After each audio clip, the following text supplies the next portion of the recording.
ರಾಜ್ಯ ರಾಜಕಾರಣದಲ್ಲಿ ಮಹತ್ವದ ಬೆಳವಣಿಗೆಗಳು ನಡೆಯುತ್ತಿರುವ ಬೆನ್ನಲ್ಲೇ ಹಿರಿಯ ಕಾಂಗ್ರೆಸ್ ನಾಯಕ ಡಾಕ್ಟರ್ ಜಿ ಪರಮೇಶ್ವರ್ ಅವರಿಗೆ ಮತ್ತೊಮ್ಮೆ ಮುಖ್ಯಮಂತ್ರಿ ಸ್ಥಾನ ಕೈತಪ್ಪಿರುವ ವಿಚಾರ ಇದೀಗ ಚರ್ಚೆಗೆ ಗ್ರಾಸವಾಗಿದೆ. ಸಿದ್ದರಾಮಯ್ಯ ಅವರ ರಾಜೀನಾಮೆ ಬಳಿಕ ಡಿಕೆ ಶಿವಕುಮಾರ್ ಮುಖ್ಯಮಂತ್ರಿಯಾಗಿ ಅಧಿಕಾರ ವಹಿಸಿಕೊಳ್ಳಲು ಸಜ್ಜಾಗಿರುವ ಸಂದರ್ಭದಲ್ಲಿ ಪರಮೇಶ್ವರ್ ಅವರ ಅಭಿಮಾನಿಗಳಲ್ಲಿ ಅಸಮಾಧಾನ ವ್ಯಕ್ತವಾಗುತ್ತಿದೆ. ಇತ್ತೀಚೆಗೆ ಪರಮೇಶ್ವರ್ ಅವರನ್ನ ಮಹಾಭಾರತದ ಕರ್ಣನಿಗೆ ಹೋಲಿಸಿ ವಿಡಿಯೋ ಬಿಡುಗಡೆ ಮಾಡಿದ್ದ ಅಭಿಮಾನಿಗಳು ಇದೀಗ ಅವರ ಹಳೆಯ ಭಾಷಣದ ಮತ್ತೊಂದು ವಿಡಿಯೋವನ್ನ ಸಾಮಾಜಿಕ ಜಾಲತಾಣಗಳಲ್ಲಿ ವೈರಲ್ ಮಾಡಿದ್ದಾರೆ.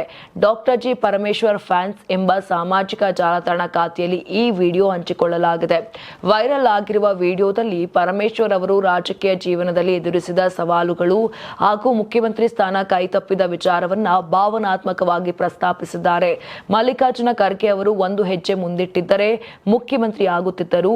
ನನಗೂ 3 ಬಾರಿ ಮುಖ್ಯಮಂತ್ರಿ ಸ್ಥಾನ ಕೈತಪ್ಪಿದೆ. ಕೊನೆಗೆ ಬೇಡ ಎಂದರೂ ಉಪಮುಖ್ಯಮಂತ್ರಿ ಸ್ಥಾನ ನೀಡಲಾಯಿತು. ಆದರೆ ಇಂಥ ಪರಿಸ್ಥಿತಿಗಳ ವಿರುದ್ಧ ಹೋರಾಡುವ ಶಕ್ತಿ ಸಮಾಜದಲ್ಲಿ ಮೂಡಬೇಕು ಎಂದು ಅವರು ಹೇಳಿರೋದು ವಿಡಿಯೋದಲ್ಲಿ ಕಾಣಿಸ್ತಾ ಇದೆ. ಇದು ಹಳೆ ವಿಡಿಯೋ ಆಗಿರುವಂತದ್ದು.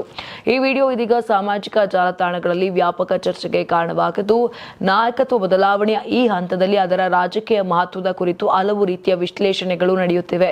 ಇದೇ ವೇಳೆ ದೆಹಲಿಯಲ್ಲಿ ನೂತನ ಸಚಿವ ಸಂಪುಟ ರಚನೆಗೆ ಸಂಬಂಧಿಸಿದ ಚರ್ಚೆಗಳು ಬಿರುಸುಗೊಂಡಿದ್ದು, ಇನ್ನು ಪರಮೇಶ್ವರ್ ಅವರಿಗೆ ಮತ್ತೊಮ್ಮೆ ಉಪಮುಖ್ಯಮಂತ್ರಿ ಸ್ಥಾನ ನೀಡುವ ಕುರಿತು ಕಾಂಗ್ರೆಸ್ ವಲಯದಲ್ಲಿ ಚರ್ಚೆ ನಡೆಯುತ್ತಿದೆ ಎಂಬ ಮಾಹಿತಿ ಕೇಳಿ ಬರುತ್ತಿದೆ.